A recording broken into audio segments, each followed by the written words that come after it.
Good morning and welcome to the Fall 2020 Convocation of Barrett the Honors College at Arizona State University.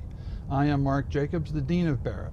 I'd like to welcome to the virtual event the graduating seniors, their families, the Arizona State University faculty in the academic departments and in the Honors College who have mentored and advised these great young men and women and served as their thesis directors and join us today to virtually support them at their graduation.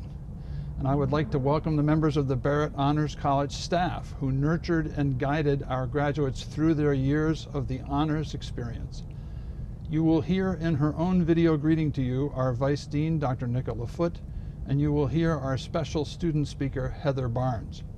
You will also see in a separate slideshow the officers of the college, the associate deans and assistant deans. We are so grateful to that wonderful leadership team for the caring and support they have given you during your stay with us at Barrett. Now, this is the time that normal graduation talks would refer to your futures, how hard work and rectitude can make you a success. There are the standard admonitions, quote, "The only place where success comes before work is in the dictionary," end quote. And one that I like a lot more because it's less used, "My advice is to work half days every day. It doesn't matter which half, the first 12 hours or the second 12 hours. You work to achieve, and when you reach greatness, you remember Winston Churchill's words, the price of greatness is responsibility." So you work hard, you do great things, you shoulder the responsibilities that come with being educated men and women. And these are spoken often because they are great guidelines in ordinary times. But these are not ordinary times. No, your last year has been extraordinary, exactly what that word was invented for. Your last year has been scary, annoying, monotonous, unidimensional, restricting, and worrisome. What sometimes comes to my mind, for I share all of those feelings with you, are the last lines of Matthew Arnold's poem, Dover Beach. We are here as on a darkling plain, swept with confused alarms of struggle and flight, where ignorant armies clash by night. However, I am filled with hope for many reasons. First, there's your resilience. It's been wonderful to see so many of you in class, in attendance at special speakers' talks on Zoom, and in lunches with the deans, maintain a cheery, we will adapt and succeed attitude.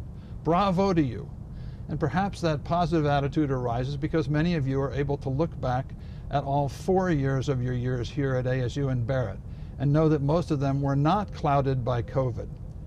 Furthermore, now we know that 3 companies at least are providing vaccines against COVID that may be ready in the next month or so, and they are either very effective or have the other good attribute of not having to be deep frozen.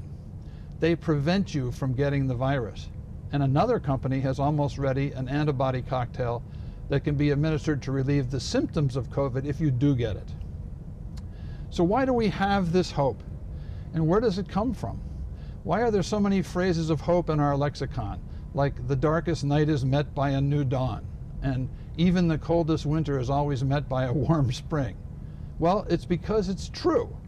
It comes from universal facts. And what I mean by that is facts that are dictated by the universe, the cosmos. Stop and think. We are today only 1 week from the shortest day of the year for the Northern Hemisphere, December 21st. Since before we were even a defined species, there were 2 cycles for the planet that were and are cosmic and universal. The daily cycle of light and dark, dictated by the Earth's spin around its axis, and the yearly cycle of the seasons, dictated by the Earth's circling of the sun and the tilt of its axis. Months and weeks, those are just terms in name and in conception. They're trivial human inventions. But the guaranteed movement from a dark night into a new dawn and from short winter days into the warmth of a new spring are astronomical happenings, way beyond human control. And so the hope we all have probably deep in our genes that a new day is coming and that the coldest of winters is followed by the warmest of springs is not weird and crazy, but born of the experience of our species over its whole existence. You are an incredibly talented class graduating today, and your accomplishments are many and listed in a document accompanying these videos at the Convocation site. But your biggest accomplishment is simply reaching this stage during this year of all years.